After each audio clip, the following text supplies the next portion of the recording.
Hello friends, எல்லாருக்கும் காலை வணக்கம். இன்னி விளாக் பார்க்கலாமா? காலையிலே குளிச்சுட்டு ரெடி ஆகிட்டேன் காலேஜுக்கு. நிறையா பேர் வந்து சென்ட்டுக்கு ஒவ்வொரு பிராண்ட் யூஸ் பண்ணுவீங்க. நான் வந்து இந்த குழந்தைங்களுக்குலாம் போடுவாங்களா, வாசனை எனக்கு பிடிக்கும். கொஞ்சம் மைல்டாகவும் இருக்கும், ரொம்ப ஸ்ட்ராங்காகவும் இருக்காது. காலைல என்ன சாப்பாடுன்னு பார்த்தீங்கன்னா, எப்பயும் போல் ராகி கஞ்சி தான். இன்றைக்கி ஒரு சைடிஸ் எக்ஸ்ட்ரா என்னன்னு பார்த்தீங்கன்னா, பொன்னாங்கண்ணி கீரை. எங்கள் அப்பா காலையிலே கொல்லிக்கு போய் நல்லா ஃப்ரெஷ்ஷாக இருந்தது, கொஞ்சம் பறிச்சுட்டு வந்தார். அதில் மல்லாட்டை பயிறு அதெல்லாம் போட்டு செஞ்சாங்க, நல்லா தான் இருந்தது. அதில் வந்து நிறையா மினரல்ஸ்லாம் இருக்குது, சாப்பிட்டா உடம்புக்கு நல்லது. அதனால் கொஞ்சம் எங்கள் அம்மா கொடுத்தாங்க, காலையிலே சாப்பிட்டேன். வண்டி எடுத்துகிட்டு காலேஜுக்கும் கிளம்பிட்டேன். போகும்போது தான் இன்றைக்கி நேற்று ஒன்று சொல்லியிருந்தாங்க காலேஜில், இன்றைக்கி வந்து இண்டக்ஷன் ப்ரோக்ராமில் ஒரு மோட்டிவேஷனல் ஸ்பீக்கர் வந்து பேச போகிறார் அப்படின்னு சொல்லிட்டு. ஜெகன் ஆல்ரெடி இவர் வந்து எங்கள் ஸ்கூல்லலாம் பேசியிருக்காரு. கொஞ்சம் நல்லா தான் இருந்தது, ப்ரோக்ராம் நல்லா தான் இருந்தது. நிறைய பேர் அழுவாங்க கடைசியில், கேர்ள்ஸ்லாம் நிறைய பேர் அழுதாங்க. என்னை பொறுத்த வரைக்கும் மோட்டிவேஷனல் நம்ம கையிலேருந்து தான் வரணும். நல்லா தான் இருந்தது ப்ரோக்ராம். நான் மட்டும் போய் ஓரமாக உட்காந்துக்கிட்டேன்.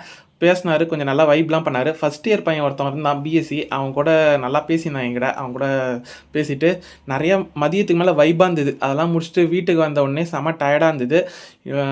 காலைல செம கழுத்து வலி, அதனால் தாங்கவே முடியல. அதனால் ஆம்னி ஜெல் போகும்போதே வாங்கிட்டேன். இன்றைக்கி தலைவலி கழுத்து வலி எல்லாம். வந்த உடனே ஜில்லுன்னு ஐஸ் வாட்டர் குடிச்சிட்டு ரக்ஷன் கூட கொஞ்ச நேரம் பாட்டு கேட்டுட்டு விளையாட்டு, ஏதோ எறும்பு ஆட்டமா, எறும்பு வந்து கிள்ற மாதிரி என்னை விளையாடிட்டு இருந்தான். ஒரு டிராயிங் ஆர்ட்டுன்னு சொன்னால, ஜெர்மன் ஆர்ட்டு, அது வரைஞ்சிட்டு இருந்தேன். வந்த உடனே தூங்கிட்டேன், செம டயர்டாக இருந்தது. 9 மணிக்கு தான் உட்காந்து வரைஞ்சிட்டே இருந்தேன். ஒரு பாட்டு போட்டுக்கிட்டேன். என்னால் சுத்தமாக முடியல, கழுத்து வலி, அவ்வளோ கழுத்து வலி. வரைஞ்சி ஆகணும், ஏன்னா கொடுத்தே ஆகணும். சரி, ஒரு நல்ல பாட்டு வரையும்னு சொல்லிட்டு போட்டு